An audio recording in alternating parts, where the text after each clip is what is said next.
There's nothing that I love more than to be surrounded by passionate people. I'm a weirdo. I actually like people. I care very deeply about people. I care very deeply about, how people think and feel and how they experience. And like it matters to me how my neighbors are doing. The thought that my next door neighbor could be cold or hungry or down in bed, and I'm not helping, or they don't feel like they have a relationship enough with me to ask for help, or I don't have enough couth to offer it. That's not the world I want to live in. And to be quite honest with you, a lot of the work that we're doing as community developers, and one of the reasons that things are becoming so much more um, open to other groups, is because the CDs are also doing a really great job of building our community of care and building a professional and personal network that are bringing in different community service providers and connecting folks, so that, like, let's be honest, a lot of nonprofit work, people are vying for the same bodies, the same dollars, the same, there's a lot of competition um, within the sectors that actually are doing the heavy lifting, right? So the more that we can kind of desilify, which has become a word now because I'm using it all the time, whether it is or it isn't. If we can understand what people are doing and figure out ways to complement that work, things aren't so heavy, right? Many hands make light work. That is the reality.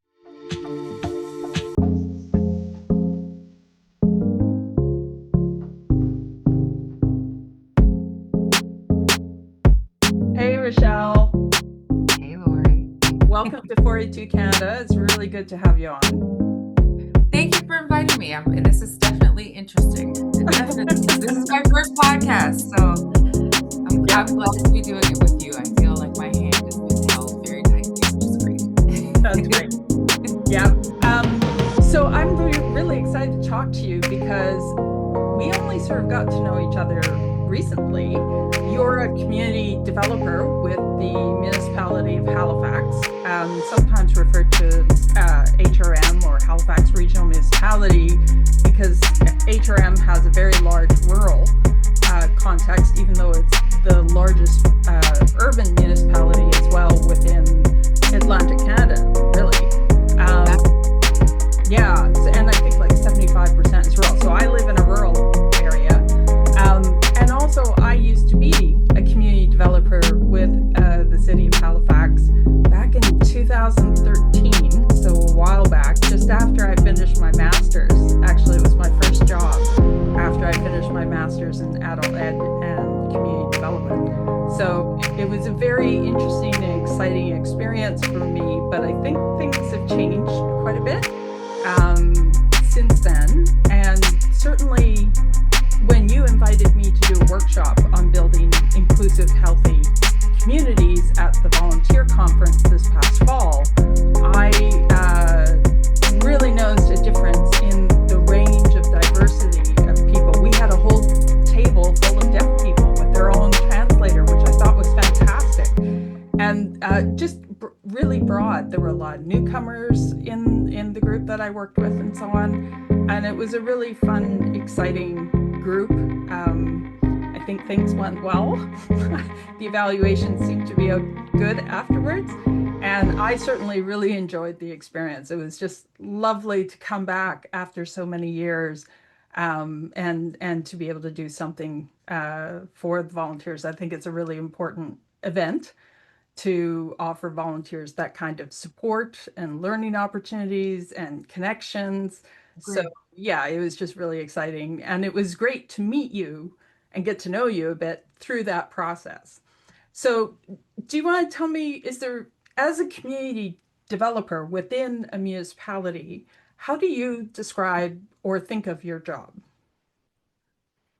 I think it's I think it's an important job because realistically, when we are thinking about the work that we do in community, we're really working to serve ourselves, right? So I'm going to be really honest with you. My background is not at all in community service or public service. I have a corporate background.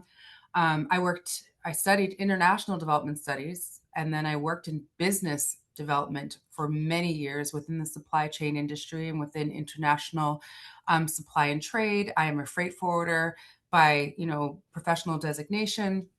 And so, coming from a corporate background for all of those years, being outside of Nova Scotia had given me a different lens. But at the end of the day, development is growth. So, when I came back to Nova Scotia in 2021 after the passing of my dad, an opportunity presented itself. There was a position that was posted. It was specific to my community. I am from North Preston. My mother's family is from down east. My mom's family is from East Jador. This was a community development position that would serve pretty much all of Westfall down to Ecum Secum. I feel connected and rooted in both communities.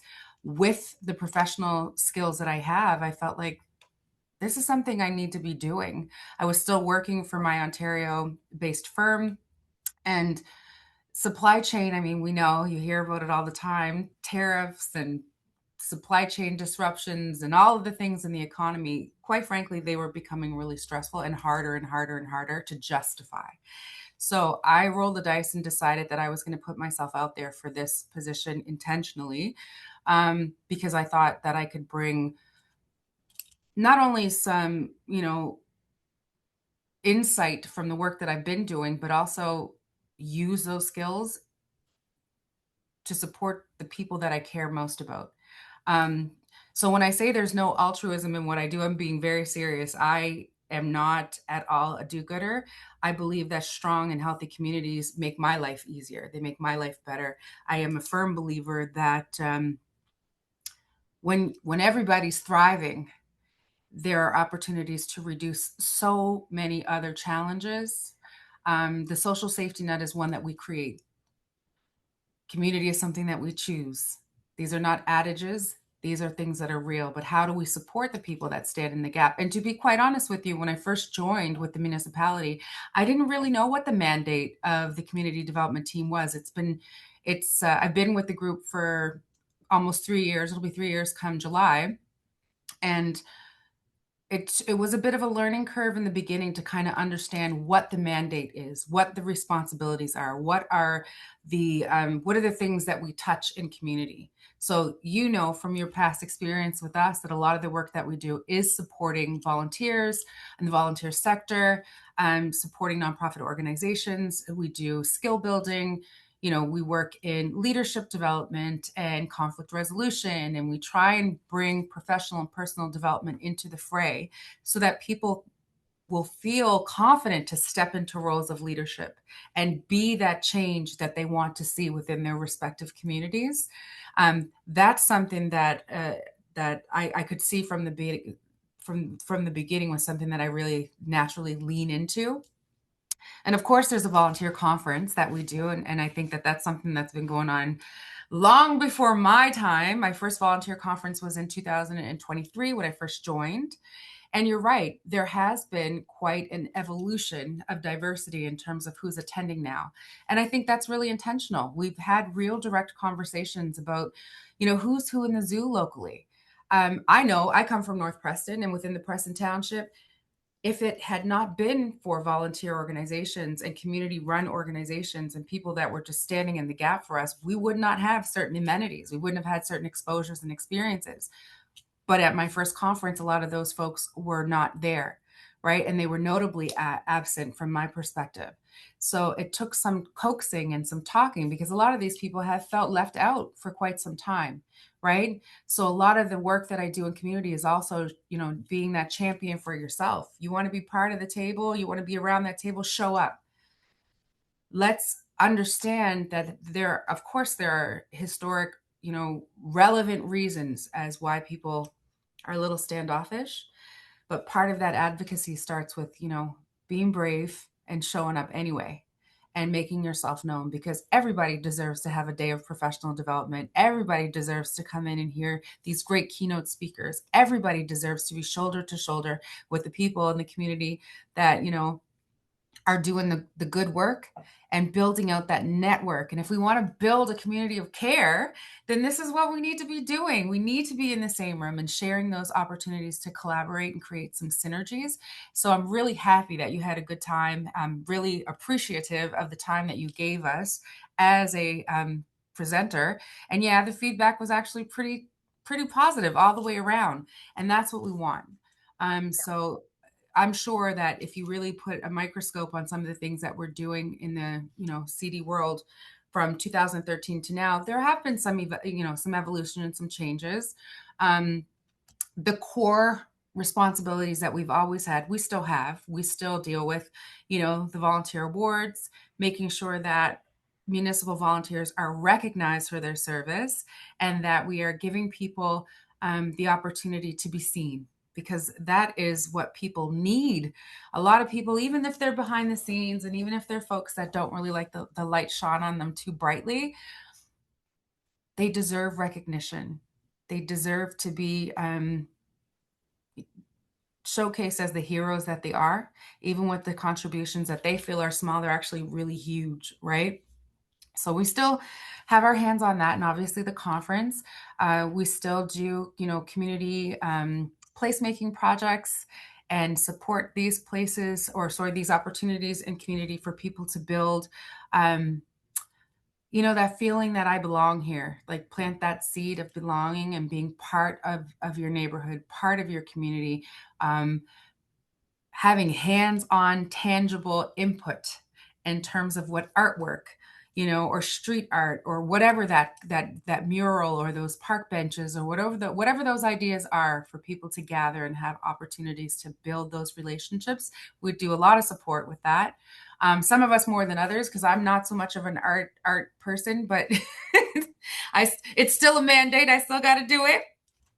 And then there's some new stuff that we're delving into, right? Like, the reality is there is no community development without economic development. There just isn't. And I think it's really interesting that you mentioned that, because I don't think that was part of any conversation when I was involved in 2013 in working with the municipality. Since then, I went on to do a lot of work around community economic development, because that's such a large thing here in Canada. I think we're very pragmatic. And so I went on to be president of the Canadian Community Economic Development Network at one point.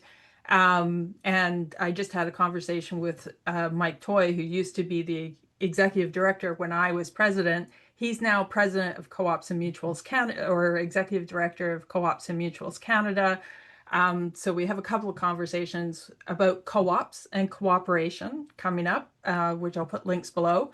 But the idea of community economic development was not even on the radar then, and it's such a big thing in Canada compared to, like, it's interesting because Scotland really sees themselves. They even talk about community learning and Yep. development, which, as someone who's studying lifelong learning in the context of community development for my PhD, that I find that really fascinating. They have a slightly different take.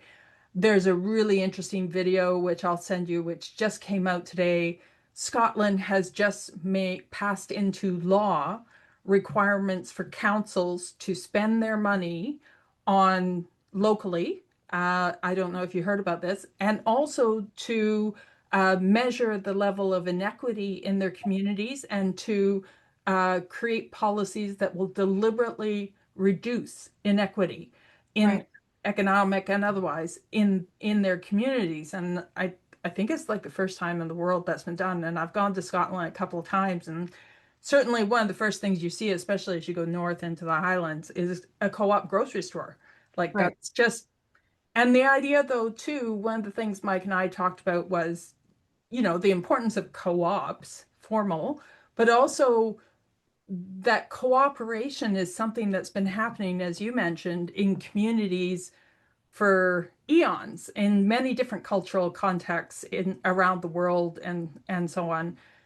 And especially communities that have been face adversity in some way. I think it is the way to survive. It is the way to go beyond, is this idea of cooperation and coming together.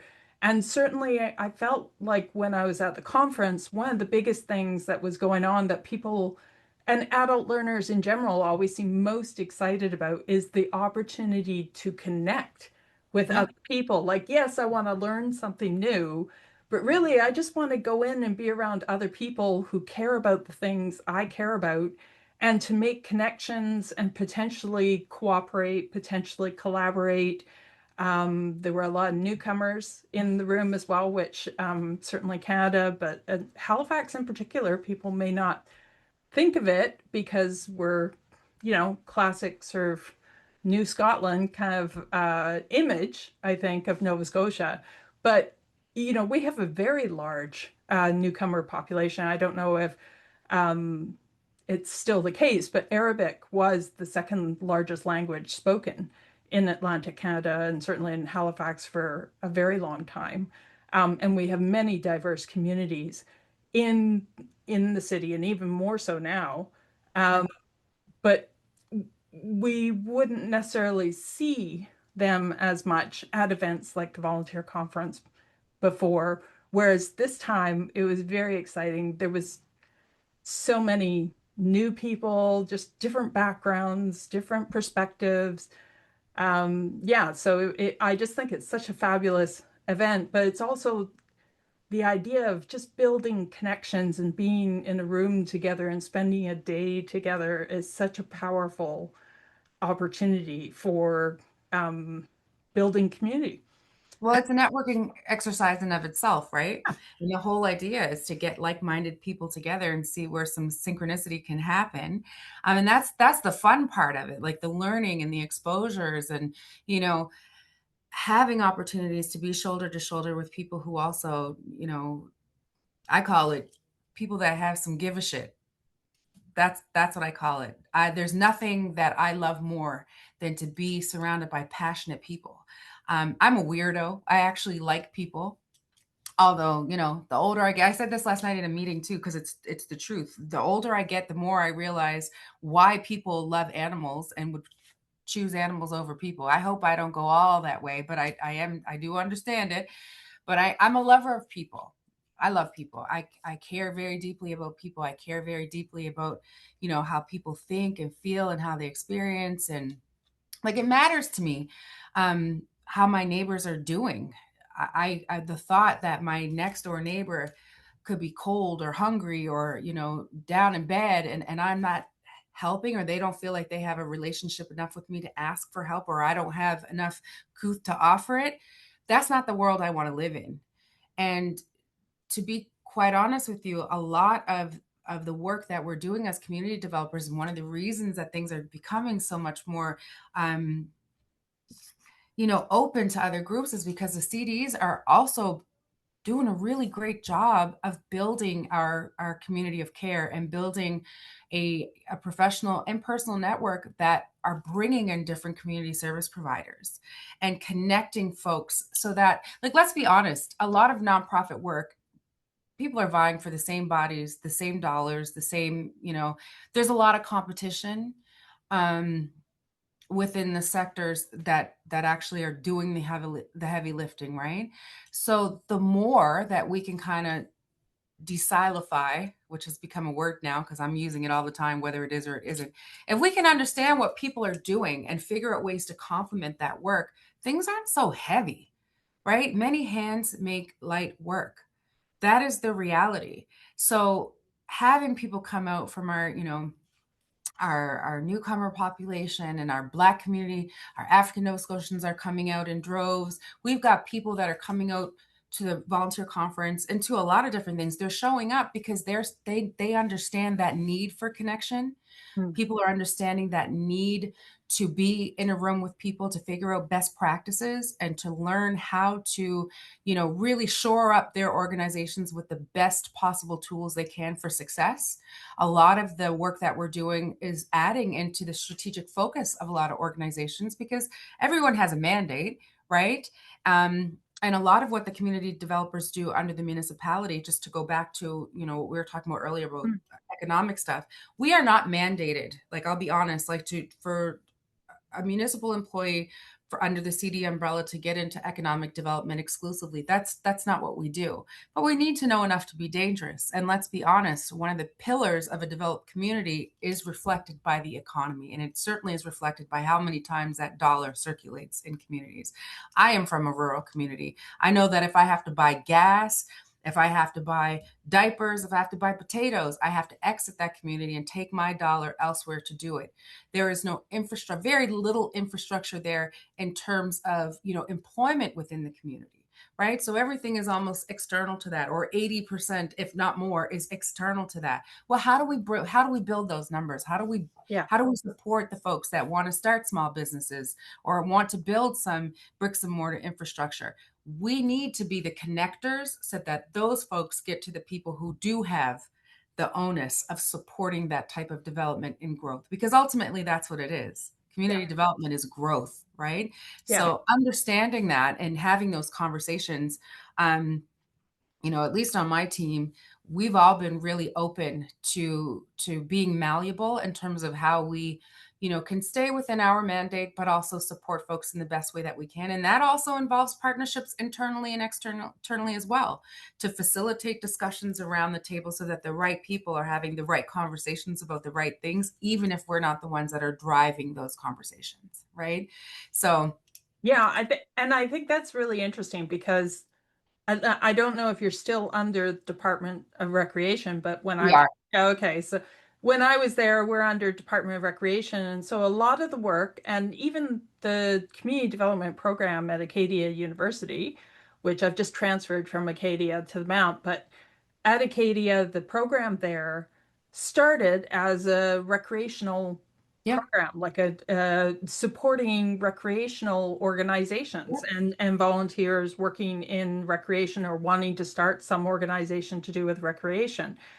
And then it's really evolved over the years. And I was talking to the head of the department at Acadia a while ago, Dr. John Colton, and I was asking about the evolution of the department, and he was saying, yeah, it's sort of slowly changing. I mean, it is now the Department of Community Development, but it depends on the professors that come in.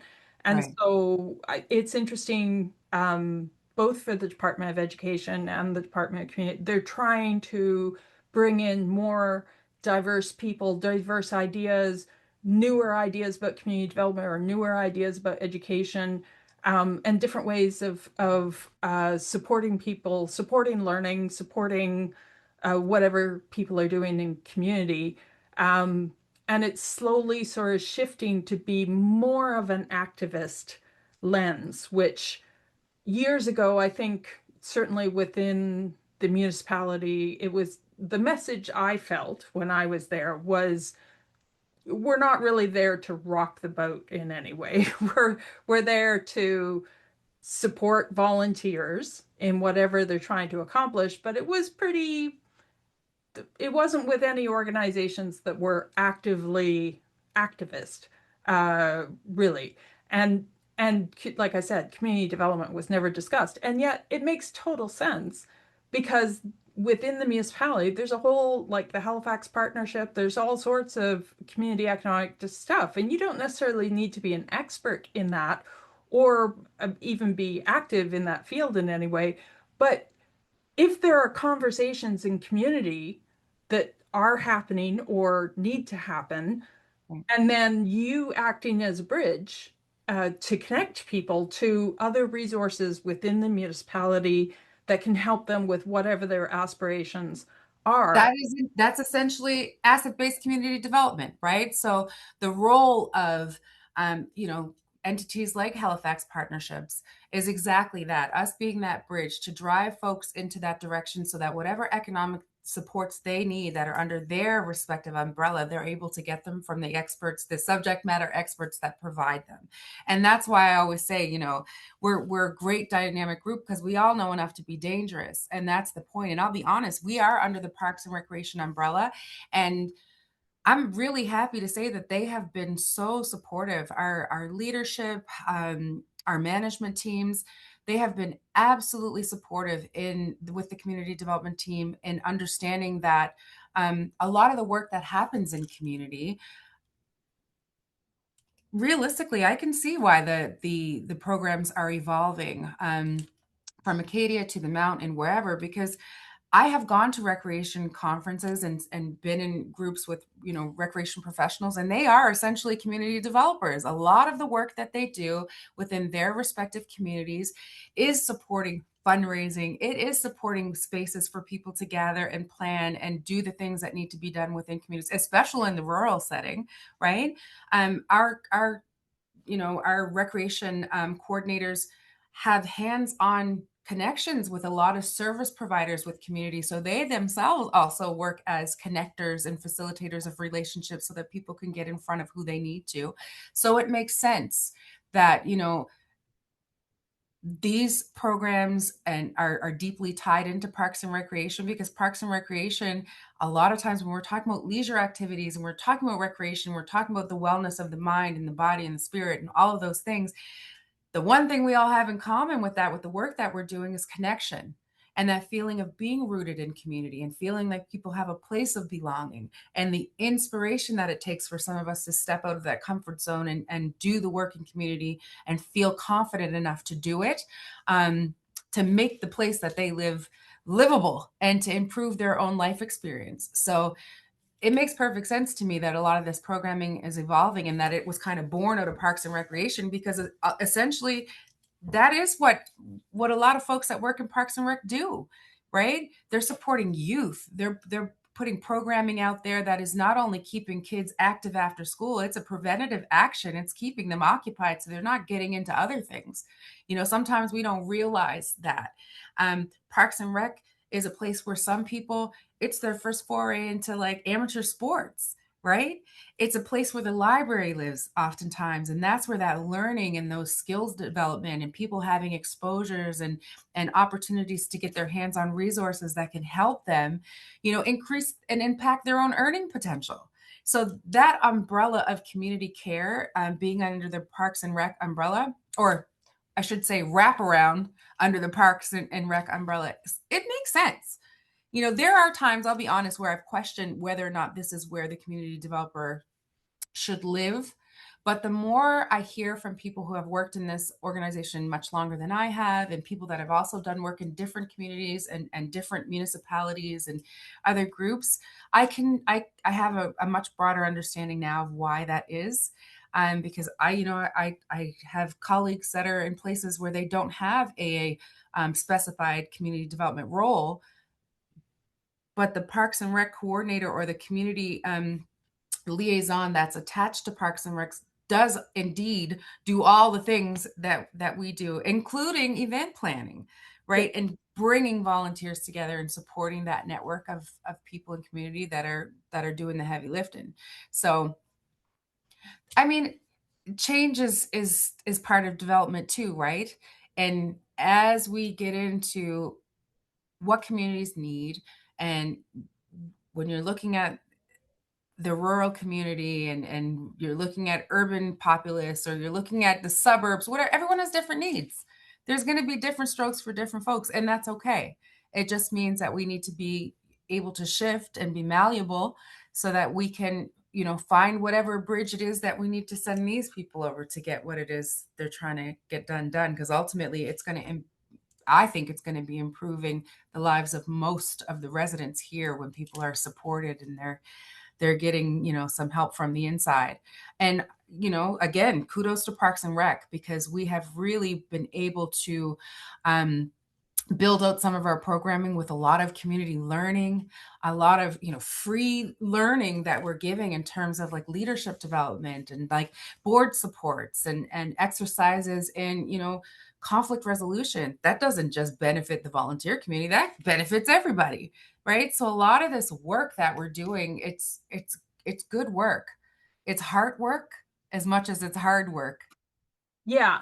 And I love the phrase you're using, community of care. Like, and the whole idea, like when I remember when I was in the department and having conversations with some colleagues about, how what our role was, basically. And there were even discussions at some point, because there were so few of us, whether, there would continue to be community developers within the department or something. Um, but it's interesting the way you talk about it. A couple of things. One, well-being is such a big part of community development now. Like we've had so much research happening, and this is something, an area I'm particularly fascinated with. And I follow like the Well-being Research Center at Oxford University, and Harvard has one. And the idea of being able to understand what well-being means for different people, different populations, different communities, because it's not the same. It is a Right. subjective. And so learning to understand, because I think in the past with community development, we'd be very focused on specific things, whether it's housing or recreation or food or whatever. But when you talk about well-being and we start and focusing, and like in Scotland, creating policies where we're actually measuring, now able to sort of measure Mhm. the well-being of a community or of a population, et cetera, then we have something that we can then work towards that's more of an end goal versus a means. Like Right. food, housing, all these things are really, to me, means to what? And like instead of GDP, like gross domestic product, like what a ridiculous measurement, but we used it for a long time as we're moving through sort of a neoliberal, era. And I see more and more conversation about like a post-capitalist era and so on. And what I'm very intrigued with, what are we moving? So we know what we're against, but what are we moving towards? And to Yeah. me, the concept of well-being and well-being for all, well-being economy alliance. There's actually an organized the well-being movement. So that's one thing that I think, in a way, it's almost like things have come full circle in that well-being has always been part of the goal of community developers working within recreation departments. And then the other one you mentioned, leadership.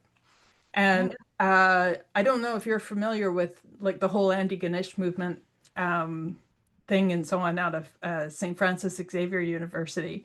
But a big part of that movement, it came from the folk school movement in Denmark that was first imagined by a poet actually named Nicholas Grundtvig, and he was also a minister. And but really, what he saw was an opportunity. There were changes happening within government, more opportunities for ordinary people to have a voice in government versus just the monarchy always being in charge or whatever, or a certain elite group of people. And he really strongly believed that people needed opportunities to develop leadership skills and knowledge about their community, but also knowledge about the world. And one of the ways he came up with this idea of the folk school movement, and became really big in all the Scandinavian countries. So all the stuff that we see that we think is very socialist or whatever from Scandinavia is rooted in this movement. But it involved recreational activities. It involved people creating plays, singing songs together, like What's the common denominator? for When we're talking about people being involved in recreation, we're talking about people being involved in ways to, improve themselves through leisure or relax themselves through leisure activities or whatever that is. In my mind, it's a very commonsensical approach, and maybe I tend to oversimplify things. It's confidence building. In order for people to feel like they can step out, like we have a whole program called Step Up to Leadership. And from that program, that the roots of that program, a lot of our other modules have kind of evolved from that. What are we doing to support people building the confidence and the skills that they need to step up to leadership? And Exactly. sometimes it's language development. Sometimes it's giving people an opportunity to kind of explore some of the language around leadership, do a little bit of introspection, get their, their sea legs under them, and just with little skill building things, and give them opportunities to practice. And before you know it, you got somebody that's out there starting their own movement and being that change that they've dreamed, or supporting a cause that is aligned with their own sense of well-being, right? So all of these things I feel like are married into confidence. And what is confidence? Confidence is also self esteem. How do people feel about themselves? Because I'll be honest with you, and I don't need any scholarly articles to prove this to me. I know it because I live in the world. People who feel genuinely confident and genuinely good about themselves, not only are they good to themselves, they're able to be good to other people. They're able to be kind to other people. They're able to be, generous and caring, because it starts internally. So when you create, opportunities for people to learn and for people to take those personal and professional skills and level up in their own lives and with respect to their own well-being and their own personal goals, you can light the world on fire. That's so inspiring. That is something that feels so good, to be able to like sit in a room with people and just go through certain, conversations around conflict development, or sorry, conflict resolution, and how to communicate around things, how to address things directly without being rude or disrespectful. Yeah. Like, how do you do these things, and giving people the skills to own some of their own stuff and wrap their teeth around it and knuckle up and face their fears, and giving them, like, equipping them with that, that can be very empowering. And that trickles out. And that's what we want to do, right? That's what we want to do. We want to invite people from community to feel like they belong, because they do, feel like they're connected, because we are, feel like they are inspired to not only dream big, but to execute some of these dreams so that we can all be better for it, right? That's what this team is. I think we really do a good job together. Quite frankly, I'm not doing us a service by being here, because I don't work alone. I work with a team of really great people, and I learn a lot from them. Um, but ultimately, Parks and Rec has kind of been a great foundation to do this work, because there are so many people that are under the lens of Parks and Recreation that are doing the job and the heavy lifting of making sure that everybody has access to this type of, you know, development centered around improving oneself. And an improved self can in turn improve a community. So it's all interconnected. It really is. Well, and I don't think that's often a way people look at recreation or community development under recreation, which it can be different, maybe in Right. different municipalities and so on.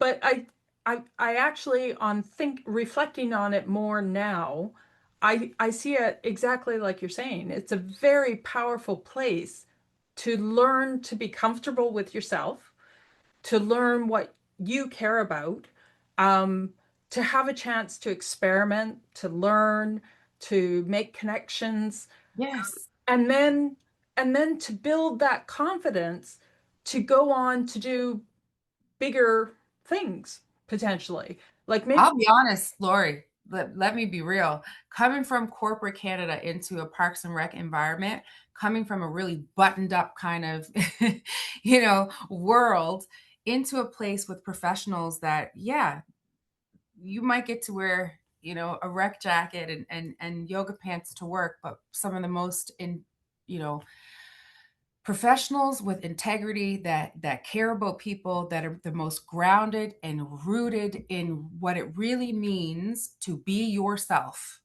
I don't know that, like, I could have come from one, it's like a huge one spectrum to the next, right? But I've learned so much in this.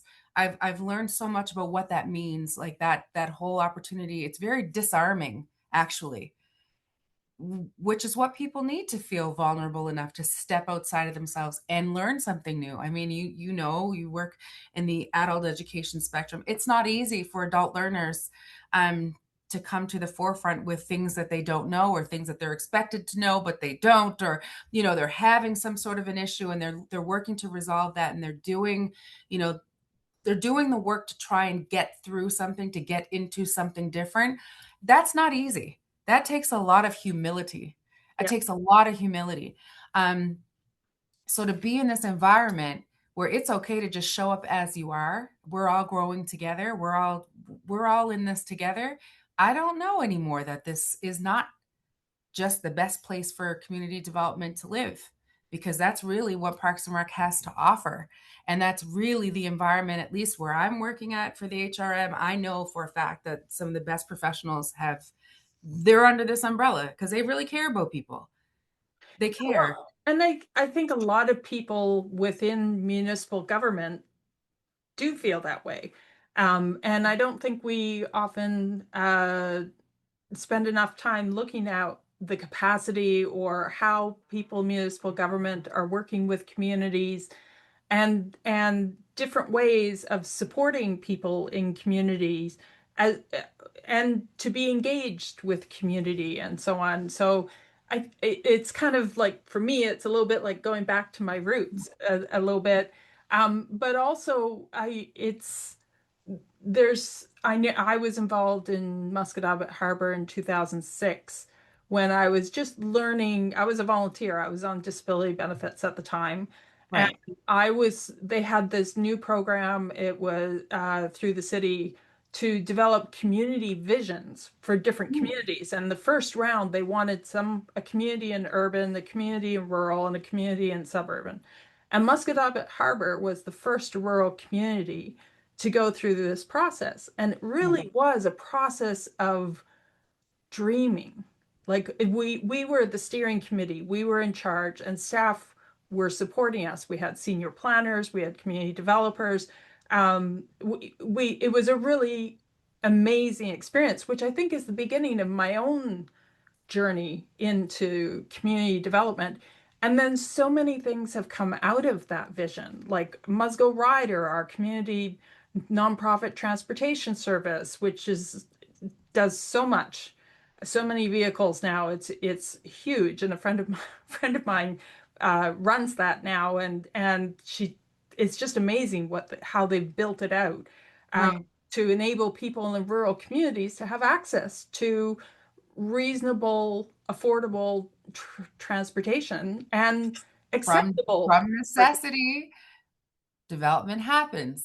Yeah, and then the other one was we had, an elementary school that was about to be decommissioned. Well, it was a historic building. What does the community want to do with it? And that was turned into the old school community gathering place, which was another cooperative. But the idea was we don't quite know what we're doing, but we know we want to save this building and we want to repurpose it for community. And there's been so many different programs and different things they've gone through there: youth leadership, youth employment, arts and culture, music, all sorts of things have, and it's just, and the community said they just wanted it to be a 24/7 hub for Right. community, which gave, on one hand, a bit of a challenge, a very, very broad mandate, but also a very exciting mandate because it could evolve as the needs of the community evolved. And And there's it's been resident led, right? It's exactly. resident led. It's things that are happening by the volition of the people that live in that space.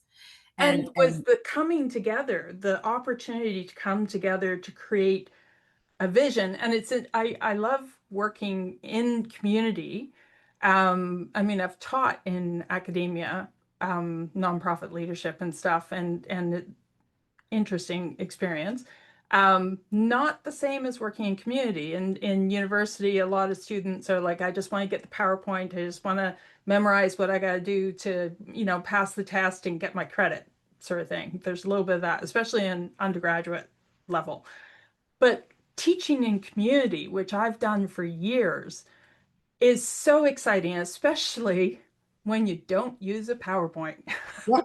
yep, Go back to basics with a yep, flip chart and some markers and some sticky pads uh, and some coffee and yeah, some donuts and just and make it fun, right? Yeah. And it's interactive. And that workshop I did, it was so fun coming back to the volunteer conference and doing the workshop that I did, because it was a chance for me to get back to the kind of adult education that I really enjoy and have always enjoyed it. I kind of discovered it accidentally because I was doing uh, leadership development and different courses and so on for a provincial organization involved in community sector development. And I was going around the province teaching, and I never knew what kind of building or I would be in or what access I would have to what technology. Right. So I just made it a really simple workbook with mainly questions, and I was really informed by from an adult ed perspective, right? Like, I'm not going there to tell you how to do things. I'm going there to support you in whatever you want to learn. And the idea in adult education that as educators, we have as much to learn from learners as learners have to from Absolutely. us. And having people know that, like bringing Yeah, that into the room, I think is a really great tactic to kind of prime people not only for their participation, but also to kind of bring that guard down yeah, and let everybody know, here, I'm here to teach this or to facilitate this or whatever. This is what I know. But I am not at all, it's not lost on me that everybody's coming into this room with different skills, education, experience, lived experience, you name it. I'm here to learn from you too. This is an opportunity for us to be in symbiosis, taking and giving from each other. And this is a communal opportunity for us to learn together, exactly. and we all learn differently. And I have found that, especially when it comes to development, one of the most powerful tools is to build a community that has the vocabulary of growth and the vocabulary of development and the vocabulary of leadership, right? So what are some of those words when we're talking about that? We're talking about accountability, and we're linking this all back to asset-based um, community development. Who's who in the zoo, right? Who's doing what and for whom, and how can we get people in front of these people and connected with these organizations and actually using the resources that are in place for community, right? Um, what is development? What does growth look like? What are some of those markers or KPIs, right? What are some of the things that we can be broadening the conversation with more people to bring them to the table so they don't feel like it's something that's either above them, which it's not, or that they should be excluded because they don't feel like they're equipped to have those conversations, right? So a lot of the work that we do is making it clear that everybody's welcome. And Mark Carney said a few weeks ago something that hit me so hard when he gave that speech, and everybody walked away with this feeling of pride. That the thing I remember, I remember the gist of what he said in Davos, but the biggest takeaway for me was if if you don't have a seat at the table, you're on the menu. And Mm. especially when we're talking about communities that are rural, or communities where people have been subjugated or have been kind of left behind by some of the greater mechanisms to support community. Um, it's very empowering to hear that and to let people know that there is a place for you at the table with how the world changes. Your views, your wants, your needs, your perceptions, your experiences, those things matter. They really matter, because in no way, shape, form, or fashion can any of us, and I'm not just talking about community developers, but we can't build out any type of a social safety net if we're not taking into account the perspectives and the experiences of the people that actually have been in certain predicaments or have been on the receiving end of things that are less than fair, right?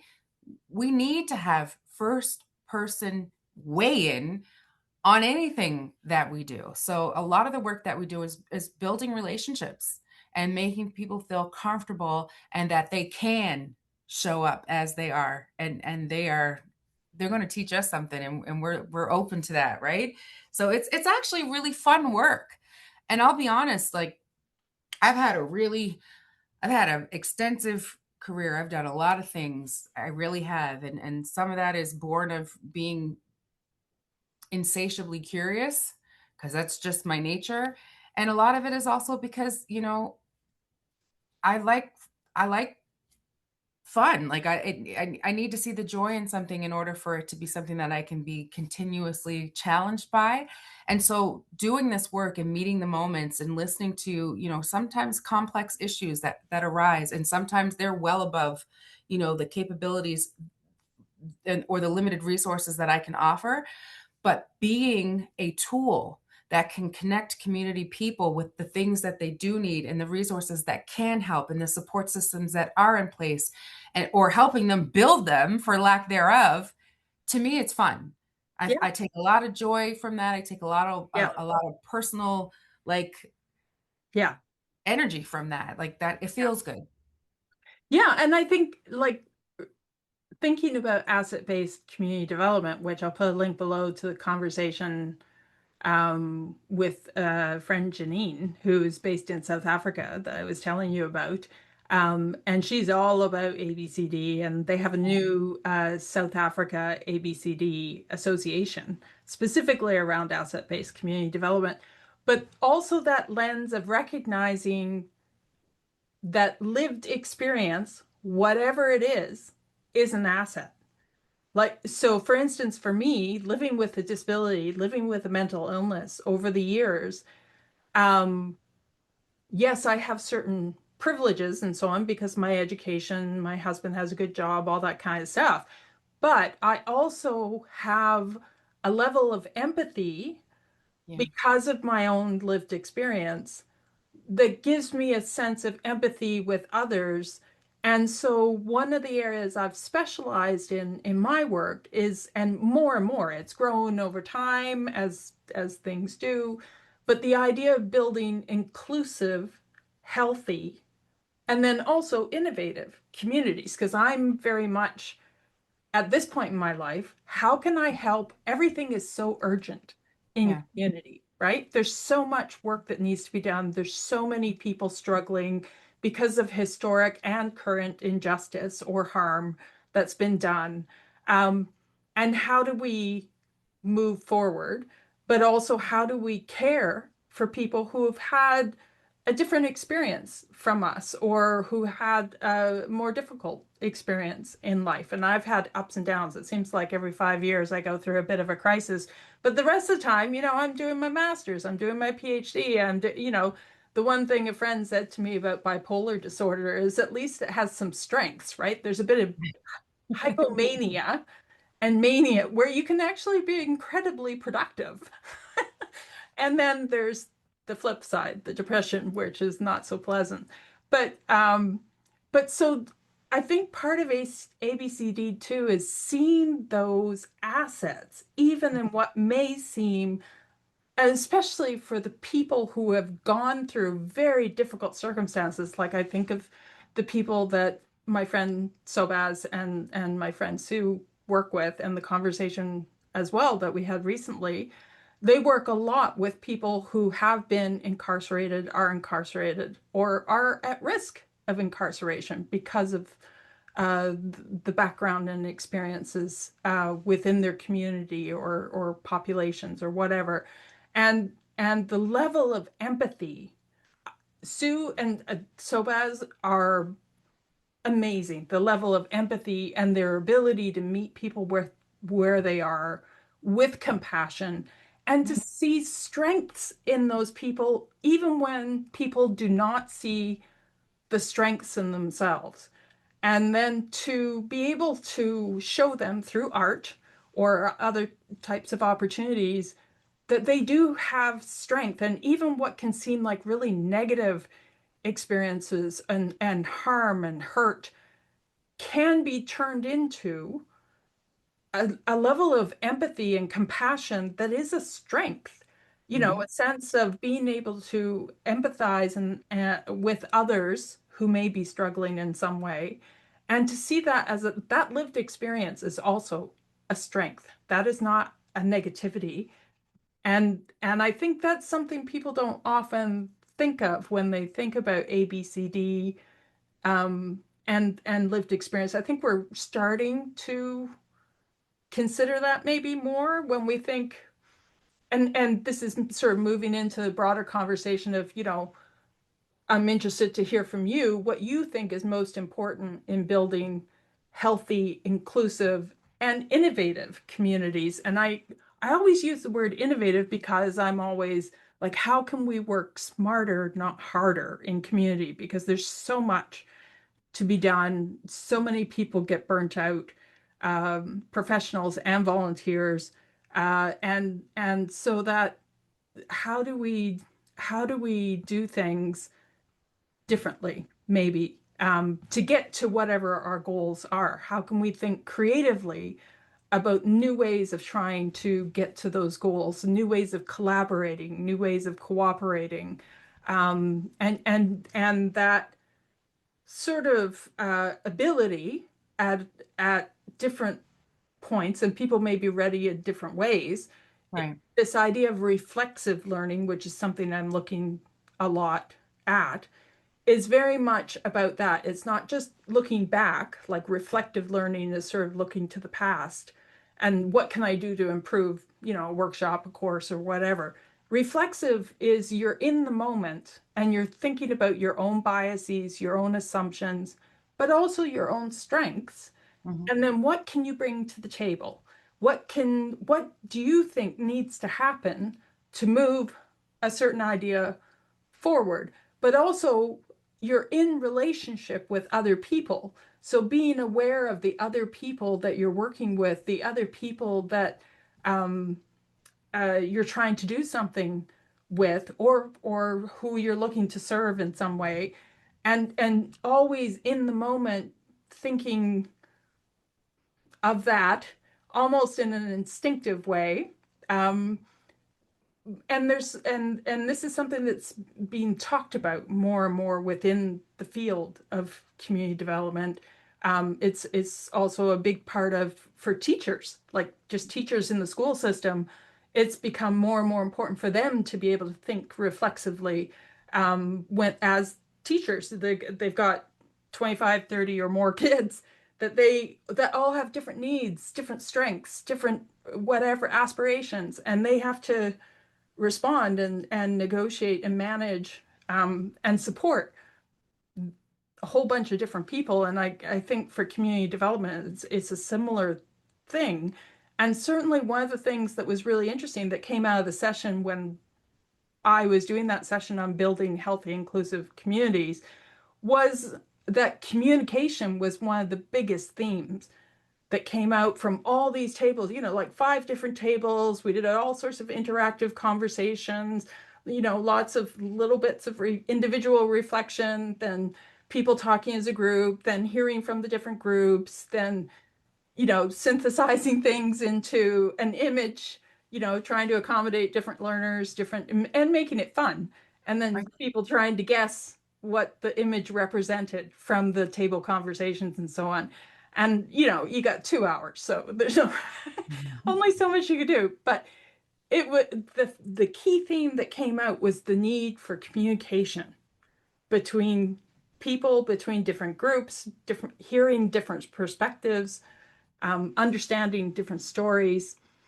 So, that was a very interesting that came out as, I would say, the number one theme of the session. But I'm curious your thoughts in terms of building inclusive, healthy, and innovative communities. And you've talked about a community of care a lot, which I really love that language. Um, but what do you think needs to happen to really, help us move forward, and maybe move forward in a way that is, that doesn't burn us all out? I guess. I'll be honest.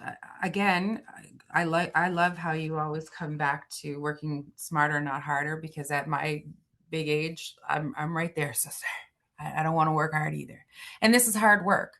But it's heart work. And I say that all the time. It's heart work. And I think what I'm hearing in community, and a lot of times when we do roundtables or we're building out certain strategies, communication is always at the top of the list too. And I think what that means, it means a lot of things, but I think ultimately what that means is understanding what it is that people need, what already exists, making sure that folks are connected to it, and ultimately supporting folks so that, until supporting them until the training wheels come off, but they're in the driver's seat. We say something in professional jargon. A lot of times you don't really hear it in community, but we say in these types of circles, building capacity, capacity building, right? But what is that? I said at the beginning of this call that, I come from a corporate background and I worked in sales and marketing under my logistics umbrella for many, many, many years. And I'll tell somebody, I led sales. I was a sales leader for a very long time and I never sold anybody a thing ever in life. But what I am really good at is active listening. Because when I am listening to what people need, what they want, what they are experiencing, the challenges that they're having, the plans they have for themselves, the solutions that they believe will actually help to rectify a situation, when I am listening to what it is that folks in community need and want and already have and are doing, it allows me then to open up the next communication or the next conversation about how I can help them solve for those things, right? So communication is a huge piece. Listening is part of that, because how dare I walk into anyone's community and think that my approach is going to be the best way for people, or that I, need to be the leader of all things. No, it is a resident led situation at all times. Community developers are a bridge. We are facilitators, right? So in practicality, communication means a lot of things, right? It means us also taking on the professional responsibility to know what's happening within our professional networks, to make sure that we understand who's who in the zoo, right? And we know what organizations are working on what, that we have an opportunity, or we create opportunities for residents to get in front of people and discuss how this thing might impact their lived experience, right? Or developing relationships with residents whereby we're involved with community engagement so that people feel safe enough to participate and come out and speak their truth and be heard. And even though we're not seen as advocates, that is advocacy. Creating opportunities for people to speak to their own experience is indeed advocacy. And when people feel empowered to do that because of the relationships that we've built, or the trust that we built, that is really powerful to impact how communities will develop and how people might build some, not only competency for themselves, but also feel confident in using some of those assets that exist in community. Mm. And figuring out how to speak to those service providers to know and to inform them of what might be culturally relevant for them, what might be conditionally relevant for them, how they need to be treated, to feel human, how they expect to be treated, right? Or what boundaries they put on because of experiences that they've had in their own lifetimes. And again, like I said, being able to give that first person voice for what it is that they need, and to communicate that out and let people know that they're seen and that they're heard, is also part of the work that we do Yeah. in a and it And seems like a small thing, but it's actually, now that I'm talking about it, it's actually a pretty big thing. I think it's a huge thing, and it's something I don't think I even thought about much back when I was just getting started professionally after my master's degree. But the idea of creating a safe space for people to feel comfortable to speak up, to say what they need, as well as what they have to offer. I mean, I think there's been tremendous growth in recognition of lived experience. Mm. Certainly, within we've had a major shift, I have a bit of a love-hate relationship with academia, and this. I was raised by two teachers, so the idea of going to university was just like I never even thought about not going. But at the same time, this idea of lived experience used to be sort of poo-pooed. That's not rigorous knowledge. That's not, you know, professional, scientific knowledge. And I think things have shifted a lot, but the idea of seeing oneself and one's life as an asset, regardless of what you've been through, and that your voice, your ideas about things, your lived experience of something is important and needs to be heard, but also then recognizing you got to create safe spaces for people to feel comfortable to speak up. I don't know. I'll be honest with you, Laurie. I don't know that I create safe spaces. I show up as myself. I Or wear my heart brave. in my brave spaces. Sobaz used to talk Yeah, more about brave spaces. I don't, I personally don't know. Like, I'll be honest with you. There have been lots of times within my career inside of community development and outside. And I have never felt like there's, my safe space is in my kitchen around my table with the people that I break bread with every night, right? Um, but out in the world, the reality is that we have to be brave with how we advocate for ourselves and for each other, because there are always going to be opportunities for people to oppose what we think is best for our own selves, right? Yeah. And so it takes a lot of guts um, to be transparent about your own lived experience. And you're absolutely right. I mean, when you're looking at the academic factor in terms of how we learn, or you know, Nova Scotia is home to what, 7 large universities that attract international students from all over the globe. And yet, we think, when we're talking about newcomers and our diversity and all these things, we completely almost forget that our university has created a community of people that come in and out of the Maritimes all the time and have been for years, right? Um, I think I don't know. I think I identify as kind of a big picture kind of person when I'm looking at how things intersect and how work today can impact outcomes tomorrow, or what these folks over here are doing, how this can grow something down the way. Sometimes I have to slow down a bit and make sure that I'm not getting ahead of myself and stressing out the people around me, because a lot of times I'm looking outwards like that. So what I think in terms of bringing people's lived experience in and hearing, that first person experience and believing people when they say they've had this experience, it takes a little bit of dampening down that ego. You got to show up in a space knowing that people, some people have really been through some stuff. And the way the world is set up, we're really quick to almost kind of disregard that or write it off like, well, how dare we? I've had a lot of privilege in my life, a lot of privilege. You know, I come from a two-parent household. I grew up in a community that loved me. I had supportive teachers and mentors. I've had, you know, excellent friends. The same friends that I've had since I was 12 years old is still my best friend today. I have a supportive family. Like, there are a lot of things in my life. I've had lucrative career, you know. I've had the benefit of education and travel and exposure, all of even my health, my mental health, my physical health, my spiritual health. These things allow me to be who I am, right?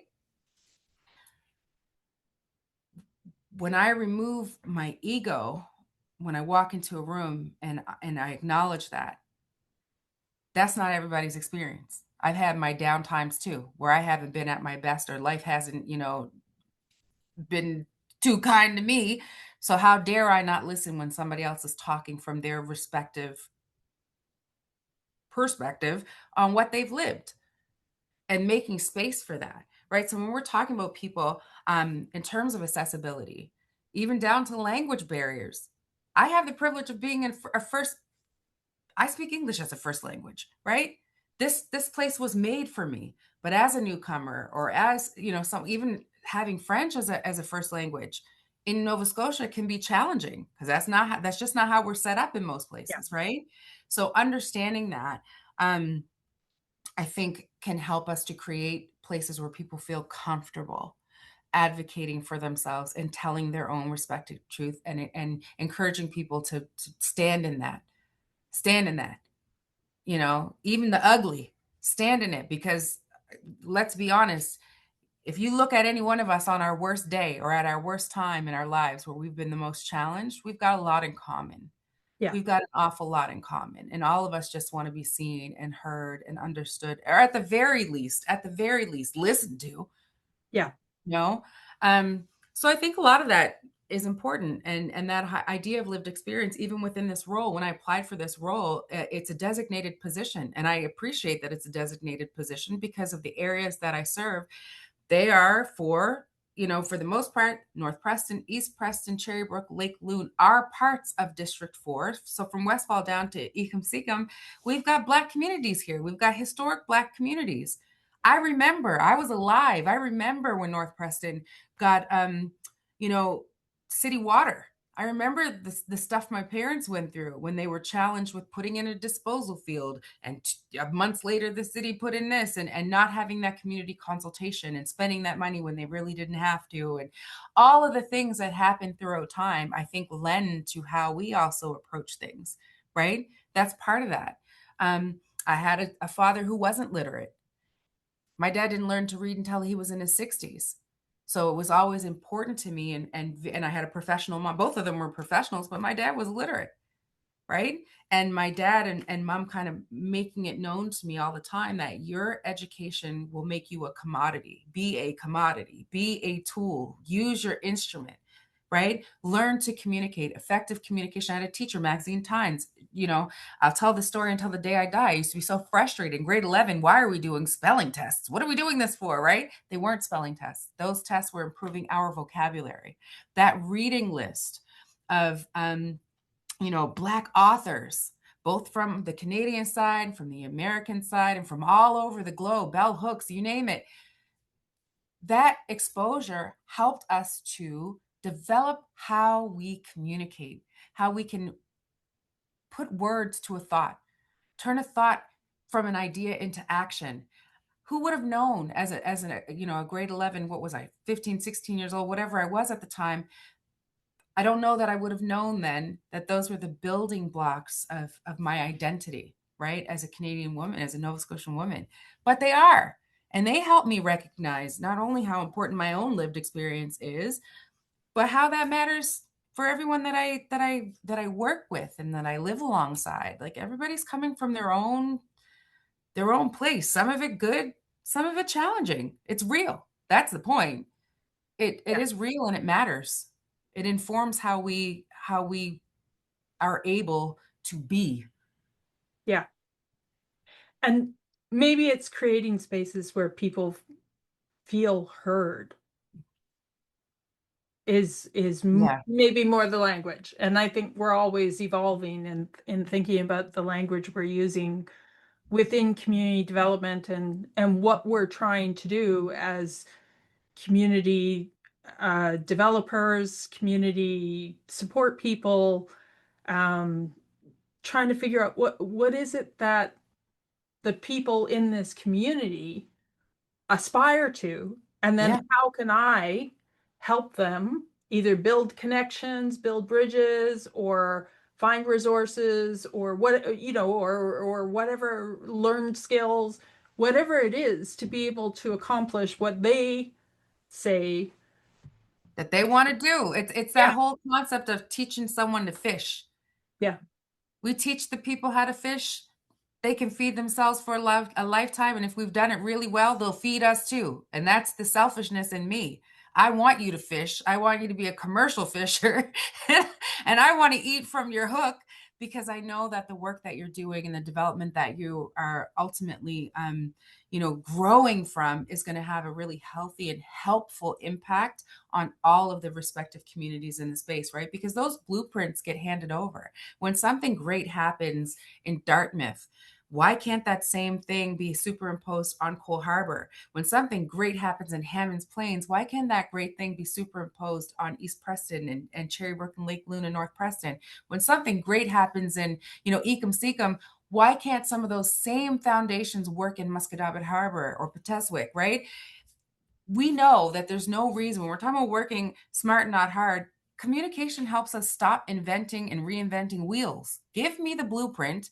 Let me figure out what parts of that fit the goal and the outcomes that we're trying to design here. Let me attach the people who have these skills to those particular actions, and let's get a strategy in place that actually helps us execute what it is we want to do. Right? So that's another part of the piece when we're talking about what makes community development in terms of what best serves communities. That's a huge part of the Sharing communication. stories, sharing Sharing stories. best practices, And it's, right? yeah, and not just what works, but things that What you doesn't tried that work? maybe didn't work. Like all of that is useful. There's actually an organization in the UK called Locality. Mm. And for a long time, I didn't quite get the name, but I was really fascinated with the organization. And really what they're about is peer support for other people in community. So if you're doing something in one community, they function as a means for that to be shared with other communities that may be interested in doing something similar. And Right. it's very much a peer-to-peer kind of system. So it's community people helping community people. I love it. And then the professionals are really just bridge builders, right? Like they're just there to help people connect in different ways.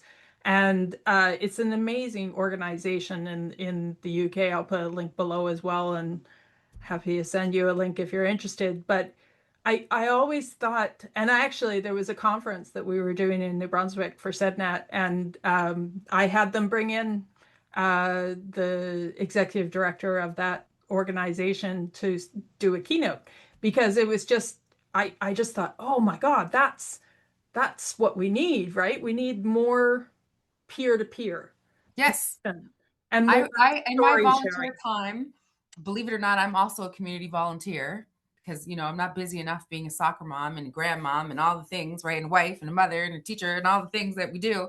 But I also volunteer. And one of the groups that I have that serves myself, my family, and my peers is I've run a Black Parent Association for years. I started in Ontario, and we've replicated that thing here because it's a peer-to-peer support group that is completely independent of any type of organizational or formal mechanisms. And that creates a brave space because parents can talk about the things that challenge them and feel like we can work shoulder to shoulder with people who may have also had to walk through some of that and have some of the tools to resolve that.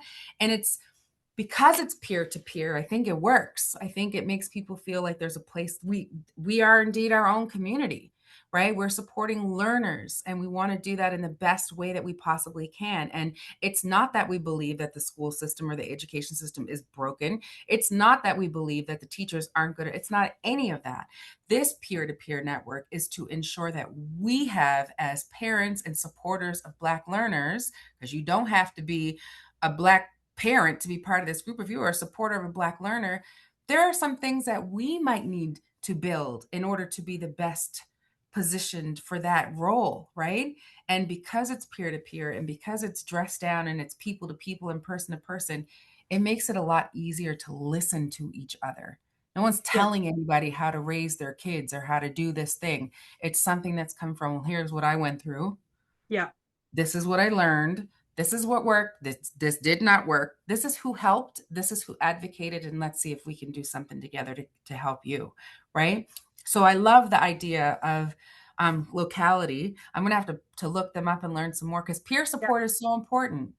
Well, Peer and I support think is so it's a big important. part of the volunteer conference. Again, going back to that, the power of that event is that peer-to-peer Yep. connection that happens, and then the more diversity of participation you have, the more lived experiences, the more perspectives, the more ideas. And this is a big part of like why I talk about inclusive, healthy, but also, and by healthy, I also mean not just healthy, but like healthy communities in terms of Right. civic engagement, the Right. ability for people to be actively involved, which of course is so important at the municipal level. And a lot of people get their feet wet at a municipal level before they go on to be more involved at, regional, national, or, like me, suddenly I'm with the International Association for Community Development. Well, that was a long journey, but Right. that's It's what a natural arc. stones. Yeah. And then the idea of connection and the volunteer conference, but also the idea of sharing stories. Hmm. Like, I think one of the things people love the most is the lunch. Just a chance to sit down, get to know the person next to you. But also, I noticed after workshops, like after everybody's eaten lunch and sort of connected with whoever's at the table, people are like, okay, I gotta go. I gotta go talk to so and so that was in that workshop just before me because I want to hear more about what they're That's doing music to or my whatever. ears. Like that's the power of an event. And then I would say locality is the volunteer conference on steroids. Like the volunteer conference continued throughout the year or whatever. I mean, they have their conferences too, but they've built, it's like they've taken the volunteer conference idea to the next Right. level, which I find really interesting. I've always thought, ah, I'd love to see that duplicated. Well, your Um, ideas in terms of, or you talk a lot about innovation, and that's also something that we're constantly looking at too. Like, how are some ways that we can use what exists, what's being built, what infrastructure is in place, with respect to social media or technology, or what's out there that we can do or use to amplify who's who in the zoo. How do we connect people using those types of means? So that's also something that we're consistently looking at. I have a really, one of my colleagues, Jasmine, is really great with communications, and that's kind of her superpower. And so we're always having conversations where we're talking about different ways to evolve how we amplify community communication. So these types of networks and these we're dreaming towards that, right? Like the Neighbor Week initiative, for instance, is something that we're doing to kind of socially engineer relationship. It's something that we want to spark and be a catalyst for people to feel connected, because we know for a fact that when people feel connected and they are rooted in relationships, that's an inspiration in itself for them to get involved in the community and maybe volunteer, maybe want to get in touch with something that they're passionate about, and roll their sleeves up and lend their skills and their curiosity to, right? So just like the volunteer conference becoming that kind of network and that connectivity tool, we're hoping that Neighbor Week does the same thing at the community grassroots level to inspire people to get out and learn who they're living next door to and who is in their respective, spaces that they share, and feel confident and comfortable and empowered and obligated to yeah, know in a healthy way, yeah, who they're living with. And yeah, that's how we protect each other and how we care for each other. And we're again cultivating a community of care yeah, by building relationship and understanding that when we are, supporting each other as peers, we're all healthier for it. yeah. And I love that concept of neighborhood week. I didn't know. Neighbor Week. This is the first time I've heard of it, but it sounds Oh, like a fantastic concept. And it is very much like even that visioning exercise that I mentioned in 2006 here in Muscatobit Harbor. One of the key things was just it was an excuse to get a bunch of people together to work on what are our aspirations as a community. right. And like one of the things that came out of it, and most of the things that I've been involved in co-founding or starting, especially when I was starting out as a volunteer, getting active in community development locally because I was on disability benefits, like I remember there being a session, and because I had some facilitation skills, I was facilitating the meeting or whatever, follow up to the visioning process or thing. And then a friend, Anita, reached, she sort of after the meeting, she was sort of like, I really want to do some kind of peer support thing for people dealing with mental illness or mental health challenges. And this was back in like 2007. So this is way before people really were talking a lot. Right. And she was like, but I don't know how to get started. And I was like, oh, I know how, I know how to get started, like because I had some new skills that I was like keen and time to and so together the two of us just kind of figured it out. And she's really always been the leader. I was just the support person. But that group, she just created a group on Facebook. And now there's 1,000 people on that group, Eastern Shore Mental Health. And the things she does as a volunteer, and she's like sort of semi-retired stuff, but the way the stuff that she does, another person with a tremendous capacity for compassion and empathy and frontline work, which is really tough work because Right. you mentioned it's heart work, and it is, You're but you're you're it, you're opening yourself up to vicarious trauma. That's the risk when, and that's, I take my hat off to people who have that responsibility, because when you are on the front line and you're working with people, especially within this vulnerable group of people, you are very susceptible to being exposed to a lot of opportunities to be vicariously traumatized through that. yeah, and like I don't have the capacity to do that. I think I've come over time to see my role is to support the people like Sue and Sobaz Right. and to give them the support that maybe they might not be able to, the admin, the governance, the whatever, the infrastructure stuff, the finding funding, whatever it is. In fact, this coming Sunday, she's got me booked to run the AGM for Eastern Shore Mental Health because it's finally incorporated itself. And she's like, she just wants someone who knows how to run a meeting to run the meeting. I'm like, okay, sure. But she's the one doing all the frontline, with other people and stuff. But it's just amazing. You need to nominate her for a volunteer award. Oh, she already has one. I already did that. Good, So, but good. but it is, so but again, those sharing of stories and also identifying roles where, again, going back to asset based, what are my strengths that I can offer and what do I feel comfortable offering? And then also how people can grow over time as leaders and contribute in different ways and thinking and also though being comfortable that if you're feeling like you're getting a little burnt out or something, it's okay to take a step back. It's Yeah. okay to say, like I was doing a lot of housing work and I got to a point where I was just like, okay, I don't think anyone's really interested at the policy level, at the system level right now in the innovative ideas that myself and a few others have. So let's just take a pause, work on something else for a little bit, like the research proposal for my PhD that is well overdue.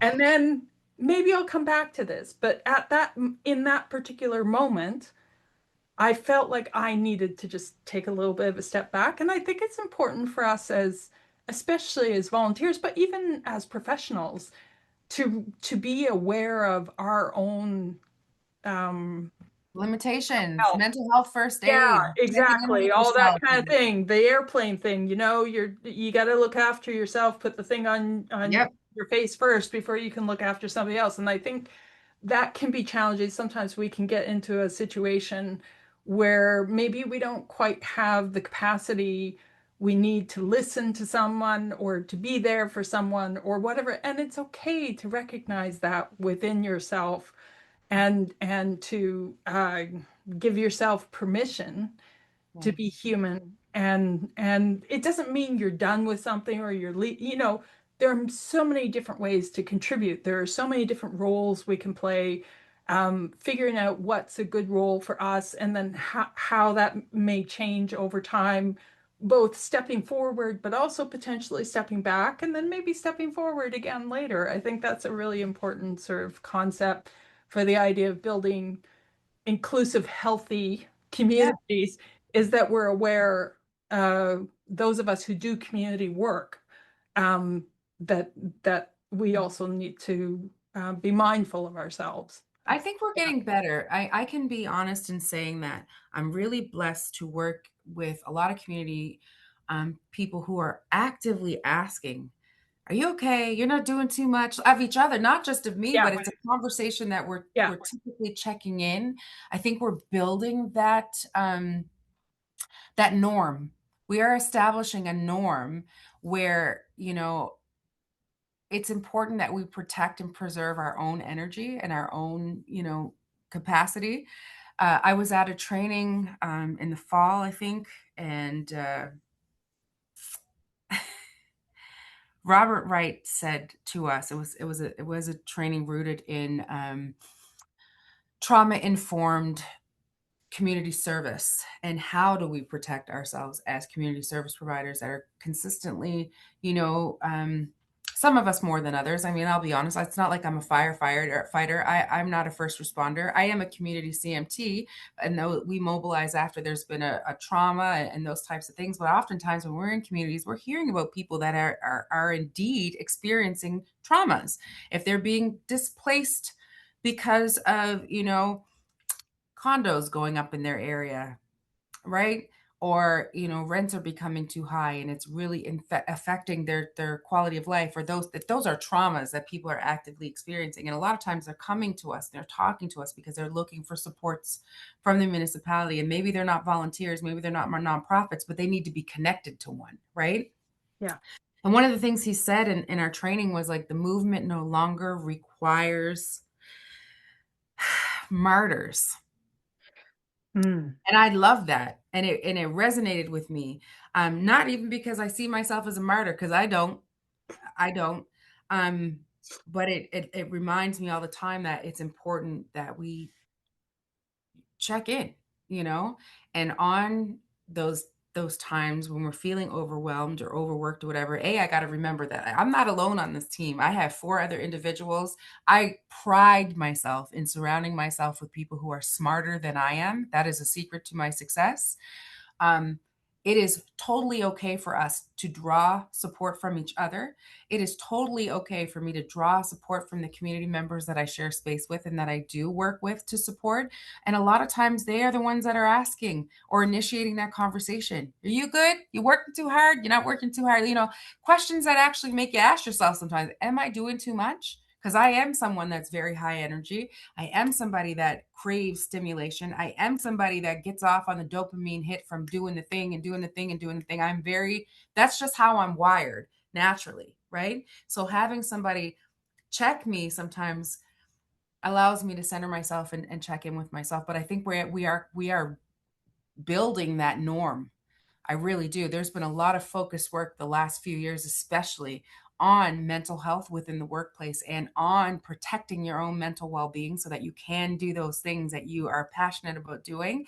And I see that reflected in community.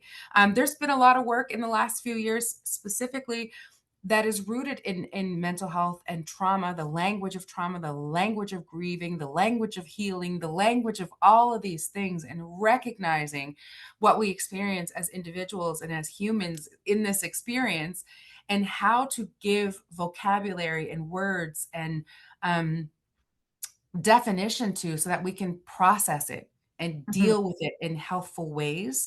And I'm really, excited that this is becoming part of the norm, and people are feeling comfortable saying, you know what, I'm going to step back from this. I don't have the bandwidth for this. No is the most powerful tool, right? And it's nice that this is a norm. Like, I don't feel guilt if I have to say no or step away from something or not take something. I feel no guilt whatsoever. I'm incredibly selfish with my time, and that has served me well because it allows me to have the space and the schedule to do the things that I need to be doing, right? I can't be Yeah. everything to everybody. And who am I, you know, to even think that I can. I can't. There are people that would best serve certain supports than I would. And being okay with being like, I would love to help you because that's what I do, but that's not what I do. Let me put you Yeah. on to some people who might be better at that than I am. That's Exactly. mental preserving. Yeah. And and just as we wrap up, I think that's key to innovation as well. So that's why I always include the words when I'm talking about my work about building inclusive, healthy, and innovative communities. I know when I am not well, my brain does not work, which I don't think a lot of people understand clearly, that when you're mentally not well, when you are not well, your Mhm. brain doesn't function at the same level. Um, Right. it just certain higher level cognitive activities, like reflexive thinking or reflective thinking, or like I was an honor roll student, grade 8 through grade 11. Grade 12, I got hit with bipolar disorder. Didn't know it at the time. There was a family history, but I almost failed high school.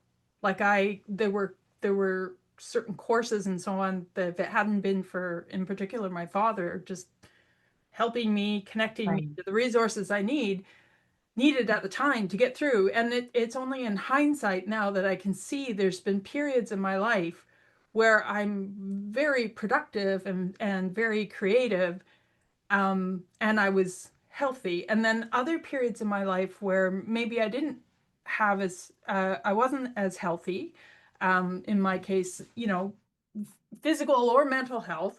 And and so you're not going to be as creative or innovative. So to me, well-being and that idea of a community of care and being able to know yourself and know your own limits and as well as your strengths is so critical to also then making sure you're well enough to be as creative and innovative as possible and to work smarter, not And harder. not harder. Yeah, that sort of thing. So that's a big part for me is really trying to highlight how important well-being is for all of us to be as creative and innovative as we can in the work that we do as well. Yeah, sometimes it can just be as simple as, a lot of times we talk about self-care and, a lot of times when we hear those words, we're thinking of, getting our nails done or making sure we're presentable, but that's not necessarily self-care is taking time to schedule regular dentist appointments to take care of your teeth or, moving your body so that you're limber and your mind has something to focus stuff out on, right? Um, Self-care is saying no. Self-care is not taking on too much. Self-care is being rooted and grounded in who you are as an individual and knowing when it's okay and knowing that it's okay to step back sometimes and make sure that your own, because as much as we like to be there and support community, and throw that care out there because it's needed, and we want to be shoulder to shoulder with people who are also doing the work. We also have families. We also have our own stuff. We have our own children and our own pets and our own, you name it. We have it. We have our own mortgages and bills and things that we are also accountable to. So, it's true. In order to take care of anybody else, you have to be taking care of yourself first. And it's not selfish, it's just No, life.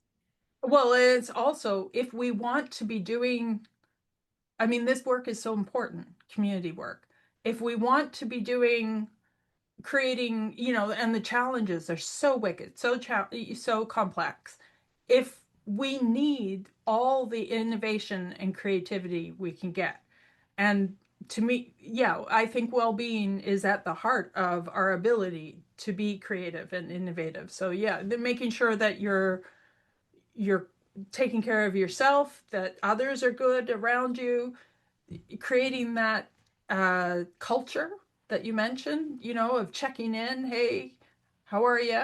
Um, that is actually not, I mean, it's important at the self care level, absolutely, but it's also important at a societal level in terms Yes. of how creative and innovative, I'm repeating myself, we can be about solving these big, wicked challenges that we're trying to deal with. And to Simply being organized, Lori. Yeah. let's face it, as community service providers and especially as community developers, I think a lot of different things hit us at the, you could be working in a placemaking project and here supporting a board, here doing conflict resolution with another group, here doing, a 8-week training for whatever. You could be doing so many things simultaneously. So something that I have come to realize is extremely important, and it's something that I also have fed into my children, is being organized is self-care. Knowing where things are, knowing how to be able to reach back easily and effectively to touch the things that you need when you need them, you know, um, that is self-care because it's one less thing you have to worry about. And with my, my young people, I like to tell them when your room is clean and you can find the things you're looking for, it helps you to not waste time. Yeah. So And you're also have space in your and have brain space in your brain. about these other bigger things because you're not trying to find your keys or your backpack or whatever, right? The whole, yeah. Organization, time management, these Yeah. things are all effective for creating well-being and balance when we're trying to do the people's good work. Yeah. And I echo those things out in community as well, because let's be honest, a lot of times when we're working with volunteer groups, it's a lot of the same community members that are on. You see the same volunteers showing up time and time again, and it's also important that we check in with them and make sure that they're feeling fulfilled and satiated and happy and supported, and that they're also understanding the importance of self-care and self-preservation so that they can continue to keep holding us together, right? It's all a symbiotic relationship. Yeah. It really is. All of the things that we've talked about today, from Parks and Rec to um being in brave spaces and advocacy and lived experience and stepping away from academia and taking our egos out of things and looking at things through a human experience lens, looking at and understanding, or at least having sympathy and empathy for the trauma that people bring into Mhm. what they lend into community. All of these things, we're just sharing space as humans. This is humans humaning. And if we can teach each other best practices with how to be healthy individuals that are just processing things the best way we possibly can, we're all better for it, Yeah. Yeah. you know? I love that. I Self-regulation. see a t-shirt now. We're all just humans humaning. I'll make sure I'll make sure if I make any money off that, you get a piece. Because we really are. We are all just humans humaning. Yeah. None of this is new under the sun, right? And Yeah. your arc has taken you from the grassroots local into the international spectrum when it comes to community development, and a lot of international conversations and the way that different groups are doing different things at the center of all of it. We're all just humans humaning. Yeah. Yeah. No, I love that phrase. This has been a great conversation, Rochelle. Thank you so much for your time. Thank you for doing this. Really appreciate Thanks, it. thanks for having it. I really appreciated talking to you today. It's nice to be maybe not in the same room, but at least be in the same space with a like-minded individual. I learned a lot from you. I've taken notes the whole time we've been having this conversation, so I'm going to be looking up a lot of stuff that you mentioned today, and I really appreciate you giving me the opportunity to talk about like what I love so much. Um, and being passionate and open about our volunteers and all of the things that happen, but also giving me an opportunity to learn more so I can better inform the work that I do in community. And I really look forward to working with you again. So hopefully we'll see you again soon and maybe at the volunteer conference again in November. Absolutely. Absolutely. Anytime. And just for anybody watching, we take note of all the resources that we mention in each of our videos and we put them in the description below so that because each episode, I just discovered this, when I actually go back and listen, we talk about so many different things because it's a podcast, because it's a Right. longer conversation.